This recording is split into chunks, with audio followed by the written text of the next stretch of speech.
Hello and good morning. My name is James Forbes. I'm a partner in our Glasgow team here in Glasgow. Welcome to the first of 4 winter seminars we're running. Delighted to introduce today's speaker, my colleague Linda Ross. Linda will be known to a lot of you. She's a director in our excellent construction and projects team in Edinburgh. And as you know, Linda is going to take us through the recent developments building safety reform. Thank you very much, James. So good afternoon, everybody. And today we are going to be looking at the impact of building safety reform, both in England and in Scotland. Now, it has to be conceded at the outset that this is a pretty ambitious task to achieve in the next 40 minutes or so. So today's plan is simply to give a high-level overview of the reforms and to contrast the differing approaches to reform in each jurisdiction. At the outset, it should be made clear that building safety reform, whether it is in England or in Scotland, has exactly the same objective in mind, and that is saving lives. But like most journeys, different routes can be taken to achieving the same objective, and England and Scotland are definitely taking different routes. So let's start with England, and then I'll move on to look at reform in Scotland separately. I would like today to focus on one particular reform item, the Building Safety Bill. Now, the UK government describes this bill as groundbreaking generational change, and that is precisely what it is.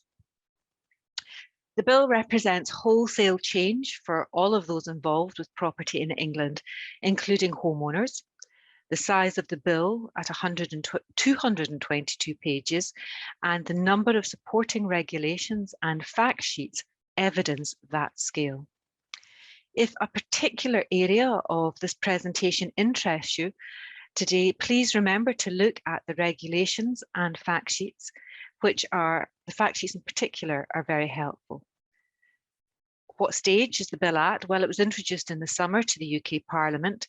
It's currently in the House of Commons, but due to go to the House of Lords shortly.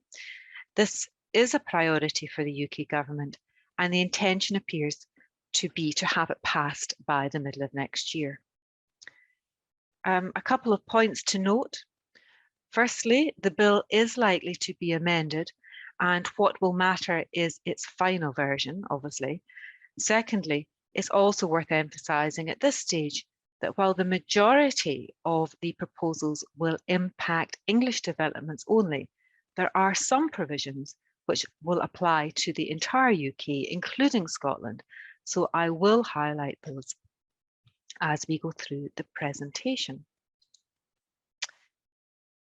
I'm going to attempt to summarise the vast amount of change contained in this bill into the 4 key areas shown on this screen.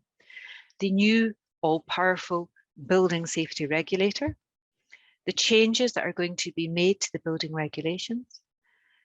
I'll focus particularly on the new higher risk building regime, and I'll cover off some significant miscellaneous changes before we then move on to dealing with Scotland. So first of all, let's talk about the new building safety regulator, who sits at the heart of the reform agenda in England. This new regulator is embedded within the Health and Safety Executive and is headed up by the first Chief Inspector of Buildings. Not only does the regulator have an extensive remit, but they will have enforcement powers to match. In fact, a shadow regulator has already been appointed within the Health and Safety Executive and is engaging with the industry about how it will operate. If you want more information, there's the regulator fact sheet, supplemented with some 4 new health and safety fact sheets produced. In particular, the one that caught my eye was the regulator's approach to enforcement. So have a look at those for more information. But in short, this new regulator will have 3 core functions: leading the delivery of a new, stringent regulatory regime for higher risk buildings, and that's the main emphasis of the bill. But it has a wider remit which includes overseeing the safety and performance of all buildings. So that includes an oversight role for building control authorities and building control approvers. But it will also promote the competence of all those involved with working in buildings. Basically, that means leading the industry with a competence committee and a unified building control profession. Now, this is a very wide-ranging remit, and as I said, matched with strong enforcement powers, which include criminal sanctions. So what does this mean in practice? Well, it means that the Health and Safety Executive, through the Building Safety Regulator, will be at the heart of everything building related in England, but particularly higher risk buildings. It won't be cheap running this organisation, and there are various ways it's going to be funded, one of which will be its ability to charge fees. A reminder at this point that this body's remit does not extend to Scotland, and perhaps you could reflect upon that as we go through the remainder of today's presentation.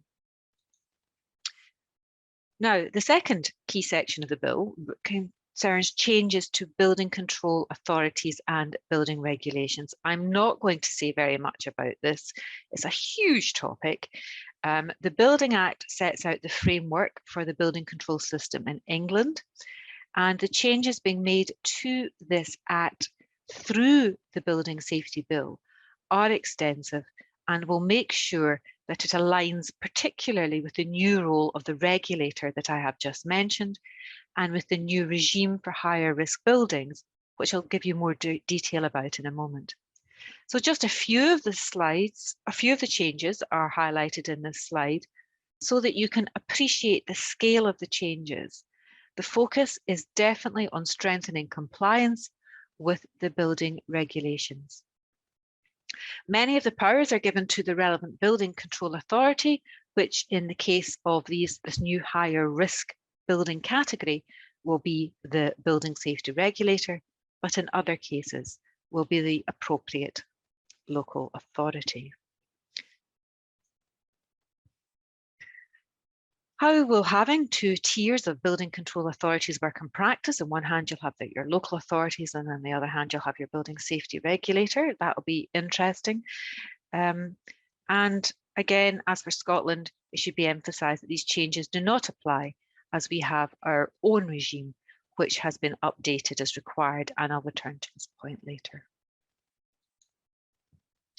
But now we get to the really meaty area. This is the new regime for higher risk buildings. Now, note the terminology.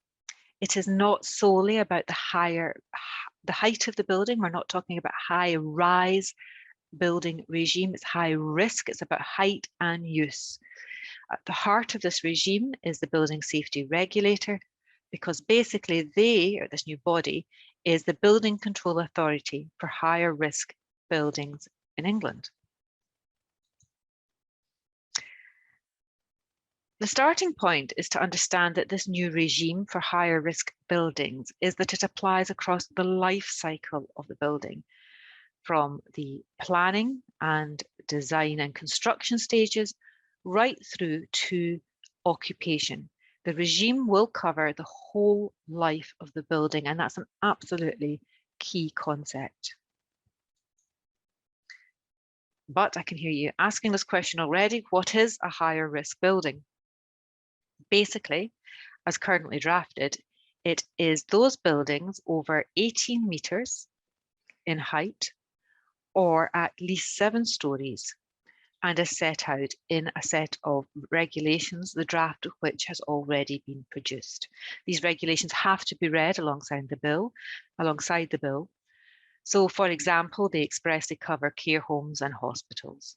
And they also explain what types of buildings are excluded, although it has to be said it's an exceptionally short list, and covers practical details like how you measure height and how stories below ground should be excluded. So you do need to very much read the regulations when looking at whether or not your building is going to be a higher risk one. I am also going to pause here to add 4 warnings about this definition. 1, the bill currently contains a slightly different definition of higher risk buildings for the occupation phase. 2, the regulations can alter this definition. 3, the regulator has the power to add certain types of building into the definition. And 4, obviously the definition could change as the bill goes through Parliament. So all I want really for you to do at this stage is the takeaway point is that we need to monitor this definition carefully and be aware of it in its final form. But let's not get too bogged down in that just now. We know the principle. There's going to be a new regime which will apply to higher risk buildings. And so that leads on to the next question. What is this new regime all about? I'm just going to highlight a few aspects of the new regime, just to give you a flavour of how stringent it will be. There will be new competence requirements, so those working on higher risk projects must have skills, knowledge, experience and behaviours necessary to undertake that role. Organisations will have to have the required organisational capability. There's a fascinating new gateway regime, which I will talk about a bit more in a minute. And there will be new duty holders who will have accountability and statutory responsibilities when buildings are designed and constructed. Very much along the lines of what we're used to, the CDM obligations. Now, the draft regulations, which go alongside the duty holders' obligations, do contain the detail, and those details will actually be very important.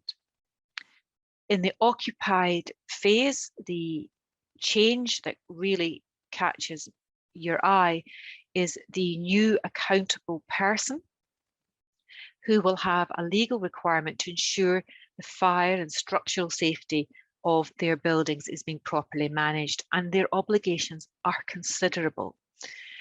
They must identify themselves to the regulator before a high-rise building is occupied. They must register the building with the regulator. They must appoint a building safety manager. They must assess the building safety risks at regular intervals. They must keep what's called a wonderfully named golden thread of information. They must engage with residents. They must investigate complaints. In short, this is a really significant role with serious non-compliant sanctions, not least of which is criminal prosecution, and is matched by changes in the law to allow a building safety charge to be levied in certain qualifying leases. There's going to be mandatory reporting of incidents to the building safety regulator. And as I've mentioned, this wonderfully named golden thread of building information that has to be created, stored in digital format and updated through the whole life of the building. I could talk for an hour on each of these points, but I suspect you'll be pleased to hear that I am not. The point of this slide is simply to give you an overview, a demonstration of the scale of this new regime. But having said that, I couldn't resist saying a few words about the new gateway regime. So I will talk about that now. So this is the gateway, series of gateways which applies to high risk buildings, those that fall within the category. And it's a sort of series of hurdles to ensure that building safety is considered at each stage. You can't get to the second gate until you've passed the first gate. And yes, you've guessed it, the regulator is the person that holds the key to you getting through each of the gates. Gateway 1 is the planning stage. So it was brought into force not by the bill, but by planning rules. You need a fire statement at the planning stage. But once the bill passes, the building safety regulator will be a new statutory consultee. So you'll see this regulator is involved right from the outset. Gateway 2 occurs prior to construction work, and it replaces the current deposit at plan stage. So the point to note about this is that information has to be submitted to the regulator, and construction cannot begin until the building safety regulator is satisfied that the design meets the functional requirements of the building regulations and does not contain any unrealistic safety management expectations. So this is a hard stop, and until you get that approval, construction cannot begin. While I'm on Gateway 2 here, there's another point I want to mention, and this is another hurdle to this gateway being cleared.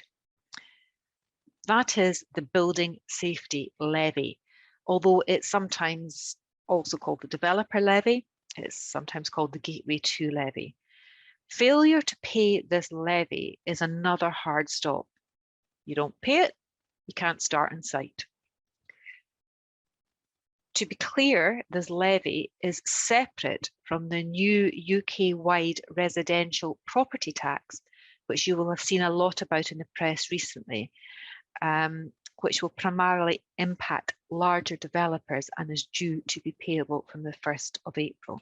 So far, I've mentioned the levy, the building safety levy, and separately the tax. So 2 new additional costs. Gateway 3 is the equivalent to the current final certificate stage. Duty holders have to submit documents, certain prescribed documents and information on the as-built building to the building safety regulator, who holds the key to unlocking the gate. Only once they're satisfied will the gate be unlocked. Timing will be critical.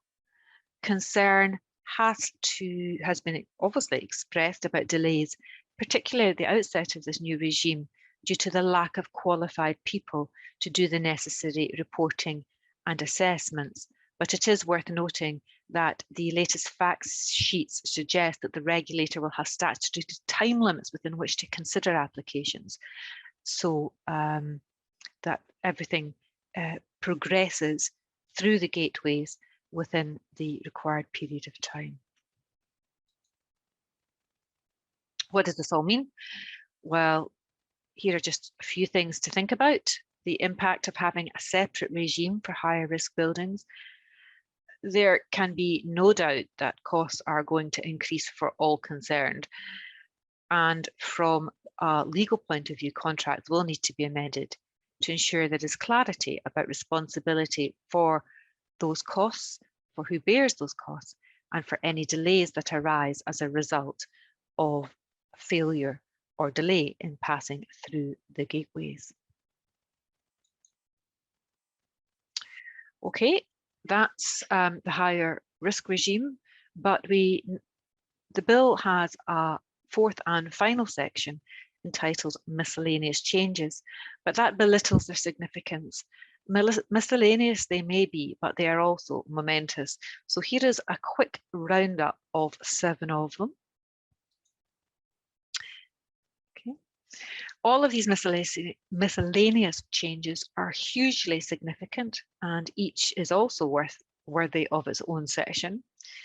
I'm only going to point out that 3 of the provisions on this slide apply in Scotland too. But if I remain with the English provisions for just now, I want to highlight the first 3, which deal with remediation and redress. New obligations will be imposed on landlords to take reasonable steps to ascertain whether there are remediation grants available and, very significantly, whether money can be obtained from a third party, such as a contractor, a designer, or a developer. What exactly do reasonable steps mean in this context? The amendment of the Defective Premises Act, that's a piece of legislation that applies in England only, will expand the type of work that is subject to a duty to ensure a dwelling is fit for habitation. Any person who in the course of a business takes on work in relation to a building owes a duty to, firstly, the person for whom the work is done, And secondly, each person who holds or acquires an interest in that dwelling to see the work is done in a workmanlike or professional manner with proper materials so that the dwelling is fit for habitation when the work is completed. And thirdly, the one I want to highlight is the Limitation Act 1980. This is the act that sets out the period after which claims are time barred. It's a very valuable defence for those who are exposed to claims. And the proposal is to extend the period for claims in respect of damages or defects in buildings to 15 years. It's currently 6 or 12. And the proposal is to extend it to 15 years, although there has been some discussion about extending it even further. Now, each of these 3 points is obviously controversial. Each of them is complex in its own right, and each of them is highly dependent on the words actually used in the final version of the bill.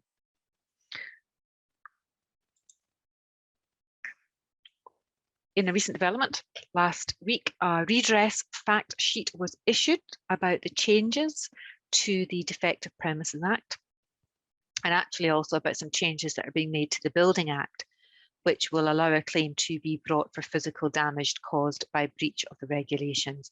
So this is a relatively short document, but it's pretty helpful just to give you an overview. I would suggest caution when reading it, as in this area of reform, the precise words used in the final version of the legislation will be critical, and it's not an area of law which adapts well to short summaries, but certainly you might find it helpful. It's also worth noting, actually, the fact sheet's got some interesting figures in it, and it estimates that over 1 million dwellings will fall within the scope of the retrospectively extended limitation period.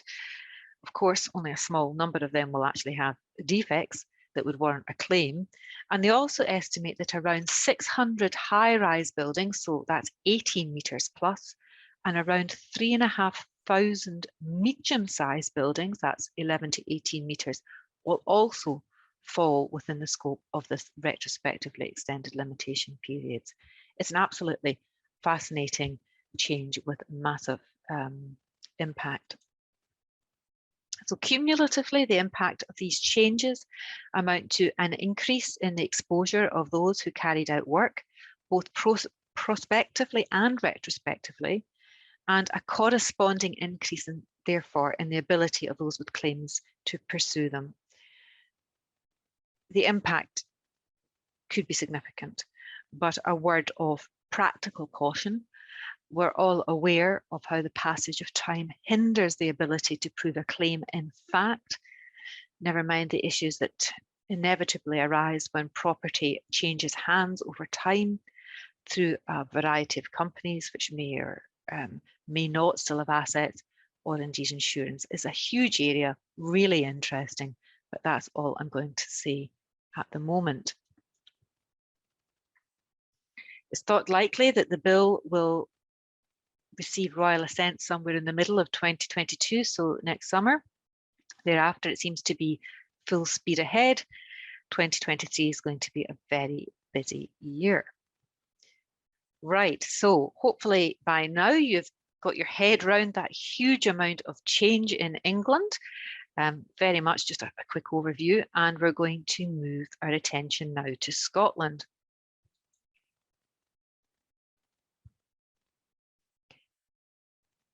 As I said, Scotland has exactly the same destination in mind as England, saving lives, but they're going about it a different way.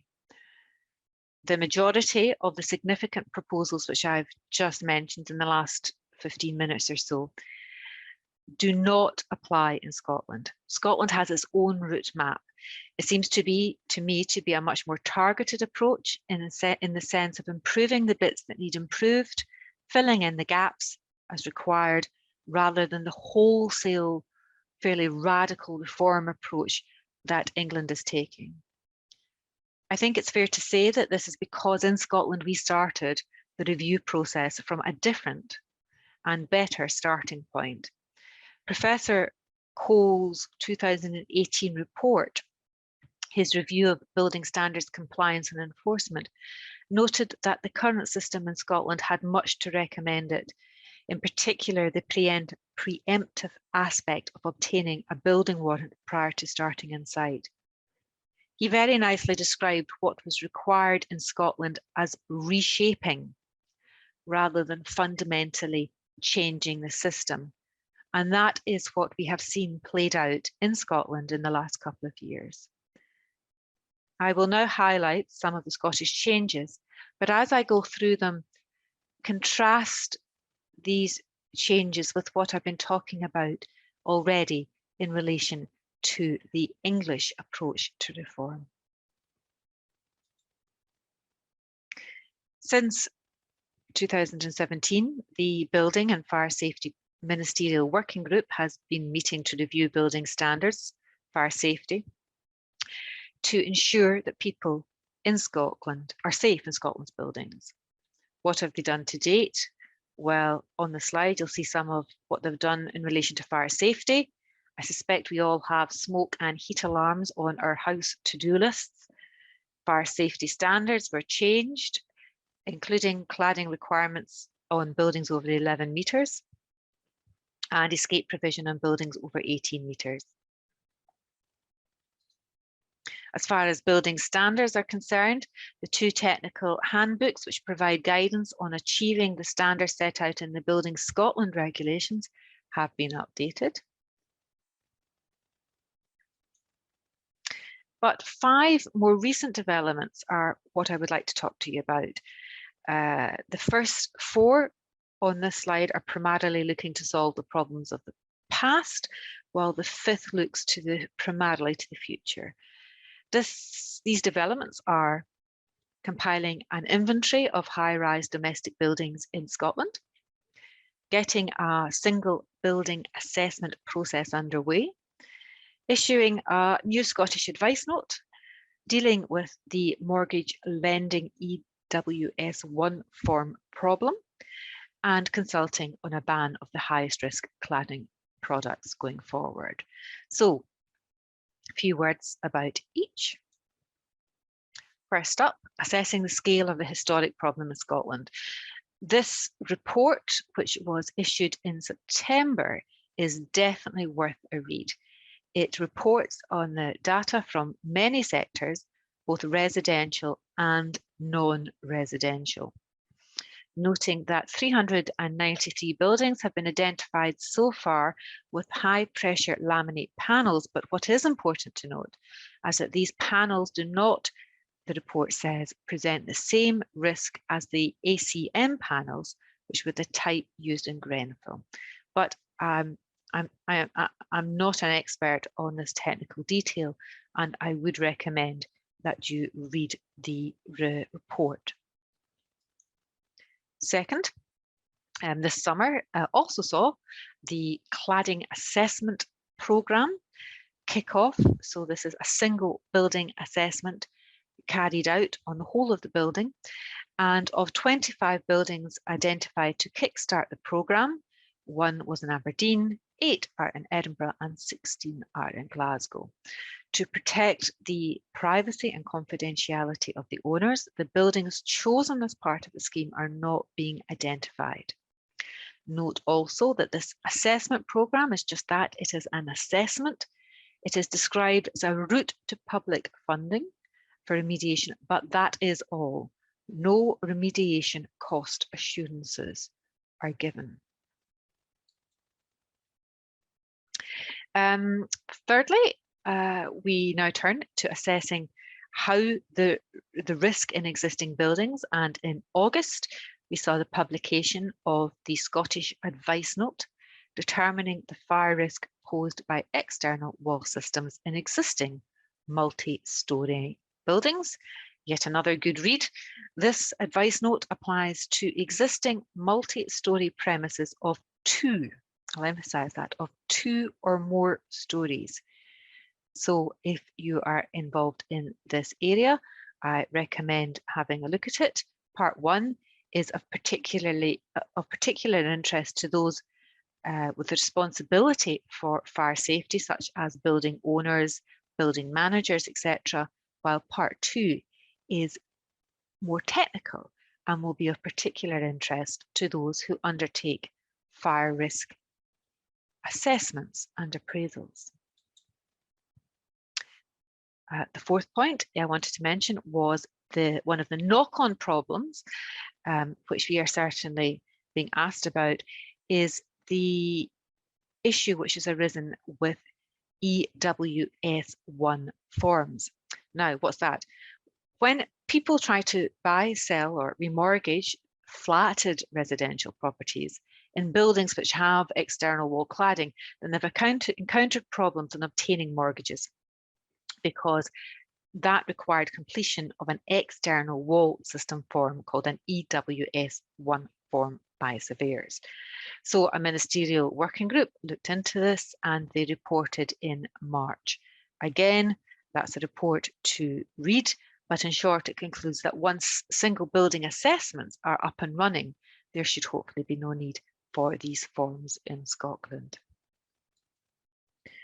I did like in this report the roadmap, the visual roadmap. I'm certainly somebody that prefers a visual explanation of what's going on. And so here is the roadmap taken from that report. You will note that one of the items on the roadmap is the Scottish Parliament considering whether there should be a responsible person for fire safety in a building, very reminiscent of the language and the proposals of the Building Safety Bill. And finally, for Scottish current topics, we look to the future. In July, there was a consultation issued on a ban of the highest risk cladding materials on new buildings and also facade system testing. So the consultation has closed and we await the response.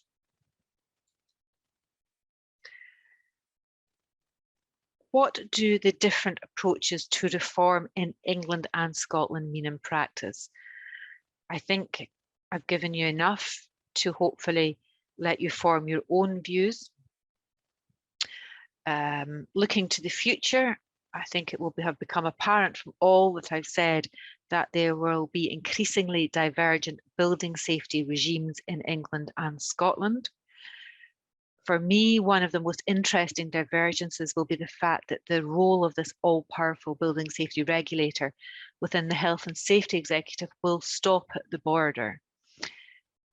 For you, the consequences might be more practical, particularly if you operate across the UK.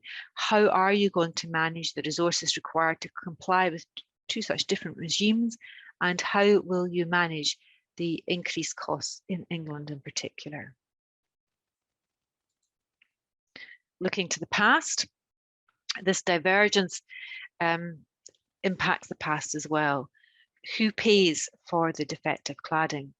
Now, the good news is that both governments have said there are funds available to help pay for the remedial costs of fixing past cladding problems. The bad news is that firstly, the funds are unlikely to cover all the remediation work required. And secondly, the detail about how one qualifies for those funds is lacking. For example, while the Scottish Government has said they are committing their fund of £97 million to funding single building assessments and remediation costs, they have also said, and I quote here, "We cannot guarantee that there will be enough public funds to support all the work that is needed, and other parties, such as developers, must continue to play their part where construction is not as it should be." Owners who find themselves without access to government funding may need to explore whether they have any rights, contractual or delictual, which can be pursued against others, such as developers and contractors. And I guess it will not come as any surprise to you now if I say that this is once again an area within which claims can be pursued is radically different in England and Scotland. Unfortunately, this is where the law of time bar in Scotland clashes with those who look to others for compensation or solutions. In Scotland, claims are time barred after 5 years. When does that 5-year period start? Well, currently it is much earlier than you would think. And while every calculation of the starting date is highly fact specific, in contractual situations, it could possibly be as soon as the defective cladding was installed and paid for. Pursuing cladding claims will therefore not be an easy task in Scotland, since the law of time bar is likely to be the first obstacle in the way of such a claim, and it could be a difficult obstacle to clear. In England, as I've already mentioned, the Building Safety Bill, as currently drafted, increases retrospectively the time bar period to 15 years. And when that bill is passed, it will deepen even further the divide between the options available to those with cladding problems in England and those with cladding problems in Scotland. I hope you have enjoyed this presentation. A vast amount has been covered in a short time, but I thought it was important to have an overview of what's going on in both England and Scotland. There's no doubt that the journey ahead is still a long one, but I hope that what you have heard today will assist you in your preparations